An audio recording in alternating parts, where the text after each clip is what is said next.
नमस्कार दर्शकवृन्द, यो चाहिँ मेरो घर हो र मैले घर देखाउन खोजिरहेको छैन। वास्तवमा म चाहिँ मौरी पालनमा खुब शौखिन भएकोले मौरी पुरानो परम्परागत घार र आधुनिक घार दुवै घारहरूको प्रयोग गरेर मौरी पालन अर्थात् मेरो सोखलाई पुरा गर्ने कोसिस गरिरहेको छु। आज चाहिँ पुरानो परम्परागत घार जुन चाहिँ हाम्रो घरको गारोको जुन खोपा राखिन्छ त्यो खोपामा चाहिँ मौरीहरू आज साइत पारेर बुधबारकै दिन मेरो घरमा बसाई आएका छन् र मौरीहरू धेरै सङ्ख्यामा आएको देख्न सकिन्छ। प्रायजसो हाम्रो पहाडी भेगमा यो सेरेना जातका मौरीहरू बढी पाइने रहेछ र यी मौरीहरूले पुरानै परम्परागत घारहरूलाई नै रोज्दा रहेछन्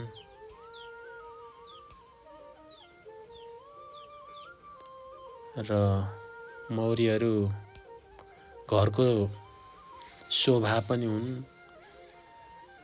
र मौरीहरूले दिने महको उपयोगितालाई हामीले हेर्ने हो भने मौरी हामीले कम्तीमा एक दुई घार चाहिँ प्रत्येक घरमा राख्नुपर्ने पाल्नुपर्ने नै रहेछ। मौरीको महमा हुने जुन अमृत तत्त्व छ त्यो अमृत तत्त्वका कारण मौरी पालन विश्वभरि नै खुब फस्टाइरहेको हामीले विभिन्न मिडियाहरूमा देख्छौँ, न्युजहरूमा सुन्न सक्छौँ। मौरीको विषयमा विषय विज्ञता प्राप्त गर्ने मानिसहरूलाई सोधेर हामीले मौरी पालन नै यसलाई पेसाकै रूपमा गर्ने हो भने अगाडि बढ्न सकिन्छ। तर सोखको लागि मात्र भएकोले मैले चाहिँ त्यो कष्ट गरिरहेको छैन।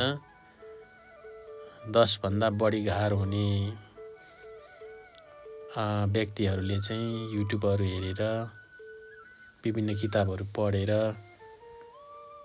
आफ्ना मौरीहरूलाई रेखदेख, मौरीहरूलाई चारो दिने, मौरीहरूको नयाँ गोला बनाउने, नयाँ घारहरूमा सार्ने र ग्राहक भेट्टाए बेच्ने जस्ता यसरी व्यवसाय गर्दै अगाडि बढेको पनि हामीले देखिरहेछौँ। मैले पनि त्यो देखेको छु र मौरीहरू अहिले यो दसैँ अर्थात् असोजको अन्तिमदेखि यता जाडो पुरा लाग्नुभन्दा अगाडि चाहिँ खुब बसाइसराइ सर्छन् मौरीहरू र यति बेला मौरीहरू एक ठाउँबाट अर्को ठाउँ सर्ने, विशेष गरी जाडो लेखाको जाडो ठाउँबाट मौरीहरू कछाडतिर सर्दछन्। गर्मी महिनामा त्यसै गरी बेसीबाट लेखतिर कछाडतिर सर्दछन्। यो हामीले हाम्रा अग्रजहरूबाट पनि सुनेको कुरा हो र मौरी सोखको रूपमा पाल्ने गर्दै गर्दा कतिपय मानिसहरू पेशागत रूपमा अगाडि बढाएर करोडौँको सङ्ख्यामा आम्दानी गरेको खबरहरू पनि हामी सुन्न सक्छौँ। मैनको रूपमा खाली चाकाहरूलाई पनि बेच्न सकिने रहेछ। गोला बेच्ने कुरा त अघि मैले गरिहालेँ। मौरीको घारसहित गोला बेच्ने, त्यसै गरी विभिन्न क्वालिटीको महहरू हुँदो रहेछ। उत्कृष्ट क्वालिटीको महहरू त ग्रामकै धेरै पर्दो रहेछ, जुन चाहिँ नेपालमा मात्र नभएर विकसित मुलुकहरूमा एक्सपोर्ट भएर जाँदो रहेछ। यस्ता कुराहरू हामीले सुन्दै गर्दा, हामीले बुझ्दै गर्दा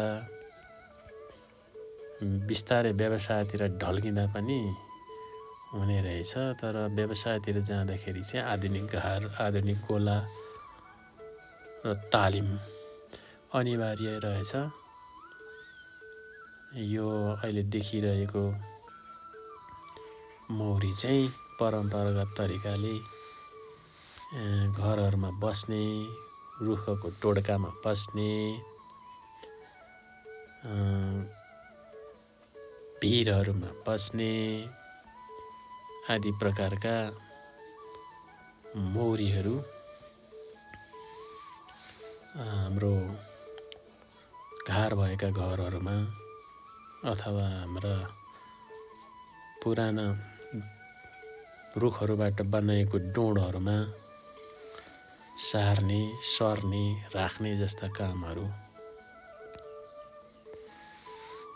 भइरहेका हुन्छन्। त्यो जुन चाहिँ हामीले देखिरहेका हुन्छौँ।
यो चाहिँ पुरानो परम्परा अनुसारको घार हो।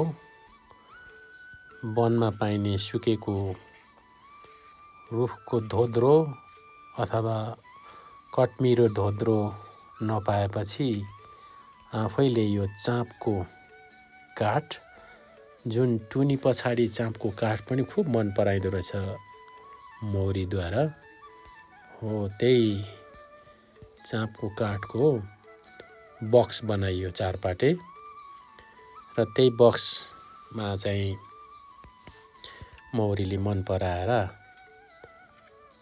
आयो र धेरै उत्पादन यसमा महको हुँदैन, तर पनि आफूलाई आवश्यक पर्ने जति मह अवश्य नै हामीले प्राप्त गर्न सक्छौँ। र यस्तो किसिमको डोणहरू अथवा घार हामीले अधिक मात्रामा बनाएर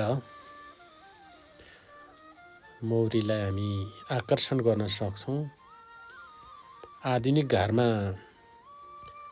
बसाइ सर्न त्यति मान्दैन, बिरलै मात्र बसाइ सर्न बस्न मन पराउँदो रहेछन्। यो दुईटा घरमध्ये एउटा सेतो आधुनिक घरमा बसाइ आएका छन् र मौरी विशेष गरेर टुनी काठ मरमराउने भएकोले आधुनिक घरमा टुनी काठको प्रयोग गरिएको हुन्छ र टुनी काठकै चारपाटे घर बनाएर पनि हामीले उनीहरूको लागि राखिदिन सक्छौँ र मौरी एक किसिमले अत्यन्त उपयोगी किरा हो,